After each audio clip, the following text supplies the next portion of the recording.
Addicted MMA here today with James Brum, who's going to war in a couple of weeks' time against the ultra-tough Brett the Pikey Johns on Cage Warriors. There's a lot to think about coming into this fight, James. We understand you've been travelling around with your preparation. Would you like to tell us what you've been up to? Yeah, I think, we touched upon this yesterday, me and yourself, in private conversation. A lot of the MMA community, especially the community in the UK and in Europe, have underestimated John's ability. Obviously, they know he's undefeated. He's fought some tough guys. He fought 8 rounds in one night to win the belt. But yeah, a lot of people haven't given credit where credit's due. You know, when people talk about the top bantams in Europe and in the UK, his name gets overlooked. And there's only one guy who shouldn't be doing that, and that's me. And it's what I haven't done.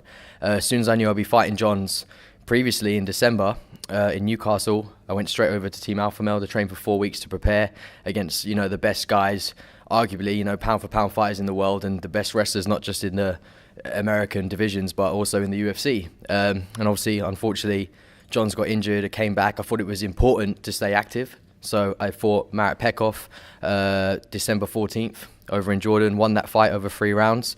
And then I knew that it was only a matter of time before me and Johns would be fighting again at some point. So I was straight over to Team Alpha Male, this time for a longer period, to again just work on that wrestling, both offensive and defensive, as long as sharpening up my other skills like my striking as well with Dwayne Bang Lungwig. And now here we are, 2 weeks away from Swansea CWFC 67 and fighting for the belt. There must be an added bit of mustard in this for you. You've been on the scene for a long time for Cage Warriors. You've been on. It's not just a streak now, is it? It's an ultra streak. You've been beating some of the toughest guys out there. Travelled all over the world. You've been headlining the cards, and then he sort of come in, and it's almost like he's taken a shortcut to that title. It's not, because obviously what he did was an incredible achievement, but all of a sudden he's got that belt which you haven't had a shot at. Does that give you some added fuel? Again, credit due. He fought 8 rounds in one night. He deserved to win that title that night. Unfortunately, it wasn't my teammate James Penton, who I fought. Looking at the guys in the tournament, arguably I thought he was the favourite and he would have won it if he had not been injured. But that's the name of the game, of the nature of the sport we're in. And that's why people haven't given him the credit. If I look at his record personally, I think he's beaten 2 really good guys. One of them was Hagstrom that night. And there's some other good fighters in his record, but I fought 8 of the best fighters in Europe, knocked him out of the top 10, and this is all over the world, not just in my backyard. And people will be looking at, if you're going to fight Brett Johns, who's undefeated, most people wouldn't want to take that fight in the first place, let alone in his backyard in Swansea, and there's only one man who'll do it, and that's me. I'm ready to take on the challenge. I know the crowd's going to be hating me, and they're all going to be behind him, and he feeds off that crowd. So I think for me, it's important to get in his head and break his heart, and that's what I do. I'm really good at breaking fighters' hearts, and you're going to see that in 2 weeks' time. Of course, you just mentioned about how active you've been very, very active. Does this not concern you? Because there's been some talk for some time now. Everybody's kind of waiting for you to get that call up. The big phone call from the top dogs, the UFC or Bellator, someone along those lines.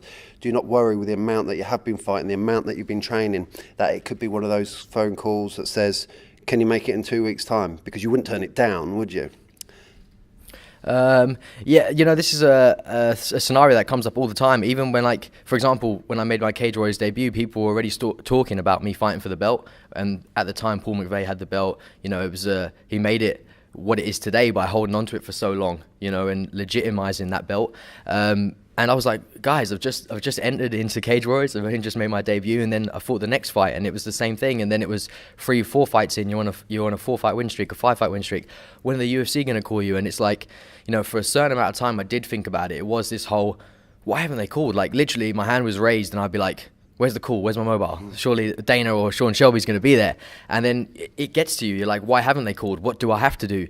And at the moment, I'm just ticking boxes. I'm winning fights. I'm finishing them now. And, and I'm finishing them in exciting style. And now I'm getting the title. But, I can't overlook that. I mean, I've already looked at possible opponents when I win the belt. Like, I know the route that could go. I have to look at that. But I leave most of it up to Brian, up to my management. The fact remains, I have to win the belt in 2 weeks. I will win the belt. But then everyone goes, oh, UFC, and that's what a lot of previous Cage Warriors fighters have done. They've either defended it or won the belt and then moved on to bigger and better things. I don't think of it in that way.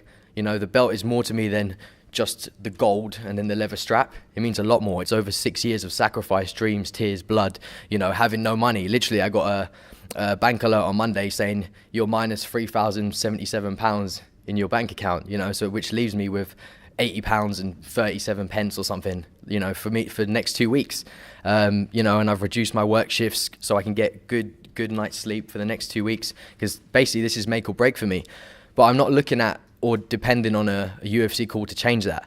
I'm looking at beat Brett Johns. When I beat Brett Johns, I'll look at who I will be facing in Cage Warriors. You know, I've already got 2 names that spring to mind. I'm not going to mention those names unless you really want to know.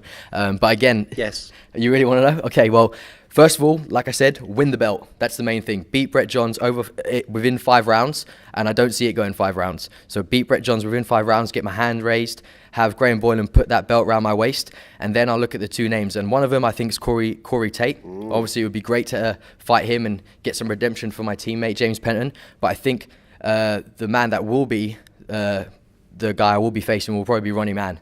You know, he's a veteran of the sport, been around a long time. And, you know, I think if you put me in the cage with either of those guys, you're not only looking at a fight of the night, but a fight of the year. Performance from both guys, it's going to be amazing. But again, that's something that is in the distance, you know, and I can't think of that too much because I have to think of the here and now. And first of all is beat Brett Johns and win that belt. Very wise, because, I mean, he's a complicated fighter. Very, very tough challenger. Anyway, fantastic chatting to you again, James. You know, we wish you the best. All the best with the preparation over the next couple of weeks. We know you'll come in top form as always. And we'd like to give any shout outs to anybody. Yeah, well, thank you for Addicted MMA for having me. And yeah, thanks to Team Alpha Male, Gym 01, GLS Sport and Jill Lehman for looking after me and keeping me in top shape. Lee Waite, my strength and conditioning coach. You can't tell because obviously you're wearing a blazer and a baggy t-shirt, but I'm in the best shape of my life. Ahead of track on the weight.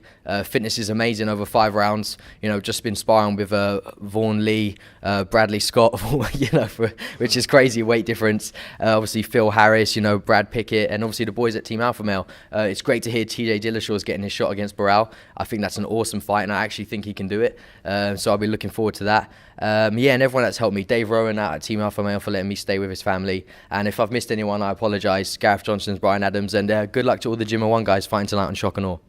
Fantastic. Thank you very much, James. Thank you. Thanks, Boogeyman. Excellent.